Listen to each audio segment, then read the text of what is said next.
Behind me is the 2025 Volvo XC90, recently updated. Now I know that when I did my EX90 video, I told you that I would replace the XC90, but it turns out that Volvo had a surprise for us and they're sticking with the XC90, and there are reasons for that I shall explain to you in a few minutes. I have the privilege of being in beautiful Sweden right now. We're in a road trip. We started off in Denmark, we crossed the beautiful Öresund Bridge, and now I'm on the other side here in Sweden, and the sun is finally coming out so we can enjoy this beautiful day of November. It's not warm, but it feels a lot like Canada. I'm used to it anyway. It is the same vehicle that has been on sale since 2015. And the reason why Volvo is sticking with the XC90, it's a bit like a backup plan for the all-electric EX90.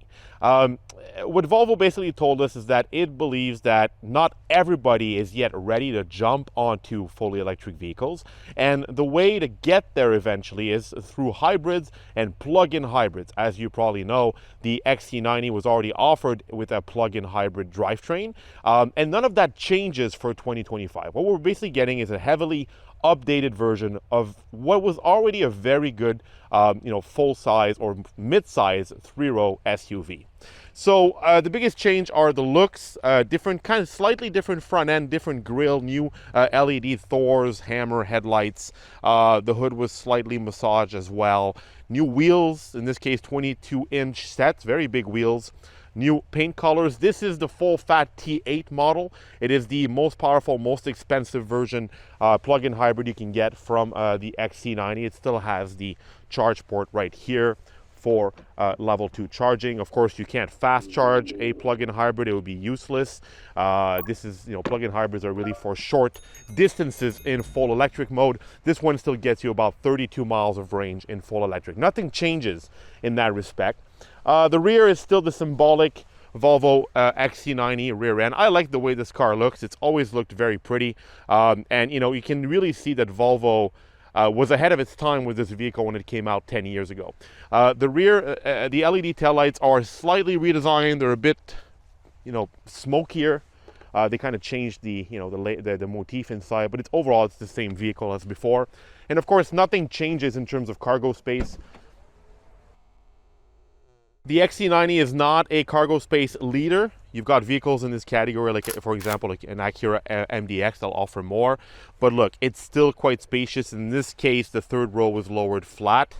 And we've got some bags in here. It gives you an idea of how much cargo space you can have.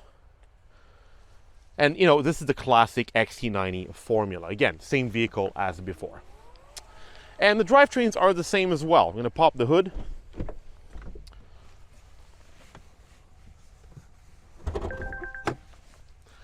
So I'll try to make this simple because it could get confusing. You have 3 different drivetrains, but they're all based on the same engine, B5, B6, and in this case, T8.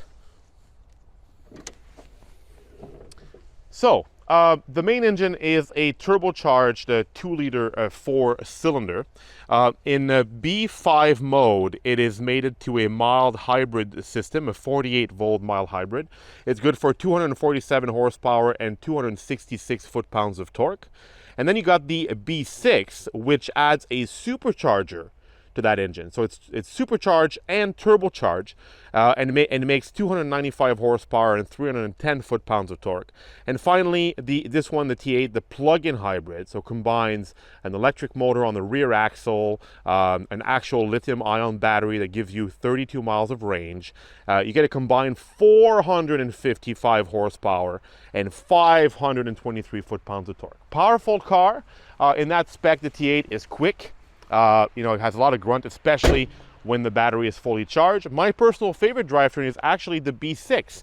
I just find it a bit more lively, makes the car lighter, more energetic. And also what you need to know is that the B5 drivetrain is not available in Canada. So the US gets B5, B6, T8. Canada gets B6 and T8 only. Inside, what Volvo basically did is that they changed every single surface in the XC90. The materials are different everywhere you look. It's the same car, but it was dressed up differently. And Volvo does this very well. Beautiful leather seats. And of course you have different color combinations, different textures. You can have leather, you can have cloth. Nice little kind of wood trim here in the door. They've also kind of redesigned the speaker grills. This Bowers and Wilkins sound system sounds absolutely awesome. And if we go inside, speaking of sound system, you still have the main tweeter right here in the front. I'm gonna fire up this car using the center mounted start button. This is a reference to old Saabs, by the way. I'm gonna lower the volume here. This is all still the same as before. This is all the same. This digital instrumentation is also the same as before. What really changes is the infotainment system. Basically, Volvo updated it to, to be more in tune with its recent models, like its EX lineup, EX30, EX90. It is a Google-based system, so it comes by default with Google Maps. It's okay. It's a bit complicated. Again, you need to dig into some menus if you want to do simple things like play with the heads-up display. If you really want to adjust it, if you want to adjust, the height and all that, this can be a bit tedious because you really need to go play, inside the menus. So you need to go and view all, and then, you'll have it here, heads-up display, and then you can adjust it. So there are a few steps before you can access this information. It's the same thing for your drive modes. The good thing is that you do have a quick home key right here that brings you right back to the home menu. Your drive modes are right here.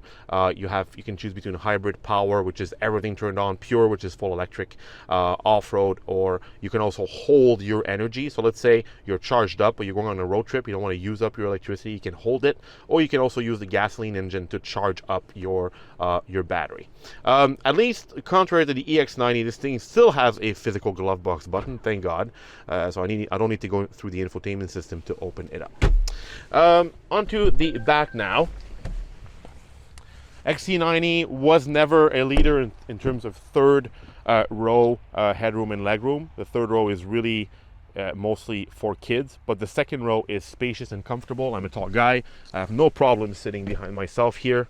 As you can see, I got plenty of legroom. I got HVAC controls right here, and my headroom is also ample. I got plenty of space, nice panoramic roof, very well lit up cabin. This thing looks good inside, it feels good, it feels very Volvo. And what Volvo is basically telling us is that, look, this is probably going to be the last quote-unquote real Volvo, because we know now that most of its vehicles will be built in partnership with Geely, parent company Geely, which is Chinese. The AX90 has a lot in common with the Polestar 3 and other Geely vehicles, whereas this one, the XC90, feels more like an old friend. It feels more familiar, and this is what Volvo wants to tell us. This is kind of like our old school vehicle that we're updating and we're hanging on to, because it's selling well, especially in the US. It's been paid for a long time, and they've worked out most of the kinks. So if you're not yet ready to go into fully electric propulsion and you like Volvo SUVs, well, the XC90 remains a no-brainer. It is quite expensive. You will get a bit more cargo space from, let's say, an Acura MDX, but this is still a feel-good vehicle. I still like the way this vehicle drives, the way it performs, how comfortable it is, and the way it looks. There you have it. Pretty straightforward. Quick walk around of the 2025 Volvo XC90. And of course, there's a full story on TopSpeed.com.